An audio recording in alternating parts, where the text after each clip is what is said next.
And రెండో అంశము, దానం నాగేందర్ ఒక కౌంటర్ అఫిడవిట్ వేసిండు ఎవరికి, స్పీకర్కి. వాళ్ళ అడ్వకేట్ ద్వారా పంపించిండు, నేను ఇంకా బీఆర్ఎస్లోనే ఉన్నా, సో నన్ను బీఆర్ఎస్ ఎక్స్పెల్ చేయలేదు అంటే సస్పెండ్ చేయలేదు, సో నేను కూడా బయటికి రాలేదు. ఏదో వాళ్ళ పార్టీ మీటింగ్ ఒక దానికి అటెండ్ అయితే దాన్ని పట్టుకొని బీఆర్ఎస్ వాళ్ళు కంప్లైంట్ చేసిర్రు. ఇది స్పీకర్ని ఇబ్బంది పెట్టే అంశం. నిజంగా ఆయన కంటెన్షన్ అయితే స్పీకర్ యాక్సెప్ట్ చేస్తే సుప్రీంకోర్టు ఆయనకు కూడా ఏదైనా నెగటివ్ రియాక్షన్ రావచ్చు. ఎందుకంటే మనందరూ బీఫామ్ తీసుకుని పోటీ చేసిండని డౌట్ ఏముంది, అంత పోటీ చేసే ఓడిపోయా కదా, రికార్డే కదా. అదే కదా, అందువల్ల రికార్డులో ఎలక్షన్ కమిషన్ రికార్డు నువ్వు వేరే బీఫామ్ పెట్టి పొలిటికల్ పార్టీ పెట్టి నీ పార్టీ మారదంటే అది మన న్యాయం, అది క్వైట్ అన్డెమోక్రటిక్. ఆ ఎక్స్ప్లెనేషన్ స్పీకర్ యాక్సెప్ట్ చేయలేడు. నాకు తెలిసి 100% ఆయన రిజైన్ అని చేయాలి. మీరు అట్లా అంటున్నారు కానీ నేనేమంటున్నా అంటే, దానం నాగేందర్ రేవంత్ స్పీకర్ యొక్క పర్మిషన్ లేదా లెటర్ ఇస్తాడా చెప్పలేము. ఇది ఎవరికి డ్యామేజ్ అవుతుంది? పార్టీకి కదా డ్యామేజ్.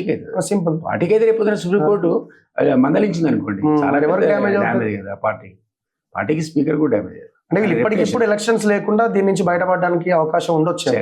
సుప్రీంకోర్టు ప్రాబ్లం ఉంది అక్కడ. అది ఎప్పుడు తర్వాత కదా సార్, ఇప్పుడు అయిపోయినాక సుప్రీంకోర్టు మనకు ఇప్పుడు స్పీకర్ ఒకవేళ ఆయన బీఆర్ఎస్ లోనే ఉండడానికి ఇస్తే ఇవ్వచ్చు. ఎందుకంటే అసలు ఆయన రైట్, అది ఆయన రైట్, అది ఆయన ఇష్టం. ఏం చేయాలి పార్టీ మారలేదు ఏం చేస్తా అంటాడు. ఆ బీఫార్లు గిఫార్లు తీసుకొని మనం చూపిస్తామా? ఆ పార్టీ టీఆర్ఎస్ పోయి కోర్టు పోవాల్సి వస్తుంది. Speaker will not accept. అది ఇంకొక 5-6 నెలలు పడుతుంది. ఆ టైంకి ఏం చేయడానికి చేస్తున్నారు ఇదంతా. అదే అంటున్నాను. యాక్చువల్గా అయితే దాంట్లో లాజిక్ లేదు, అస్సలు లేదు. దానం నాగేందర్ అయితే అసలు లాజికే లేదు. ఆయన either he has to resign or he has to be disqualified by the speaker. ఈయన ఒక్క కేసు, మీలో ఎవరైనా చెప్పుకోరు.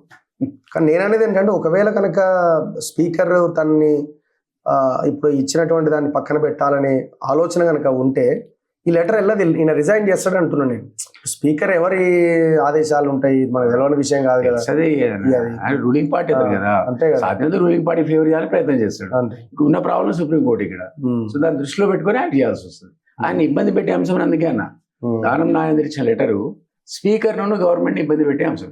మిగిలిన అంశాలు ఏవైనా మిగిలిన తప్పించుకోవచ్చు, మారలేదంటే ఏదో కొట్టుకొని వస్తారు. కానీ ఇది ఇక్కడ బీఫామ్తో పోటీ చేసి అది ఎవిడెన్స్ కదా, దానివల్ల అది ఇబ్బంది పెట్టే అంశమే. ప్రభుత్వాన్ని ప్లస్ స్పీకర్ ఇబ్బంది పెట్టే అంశం.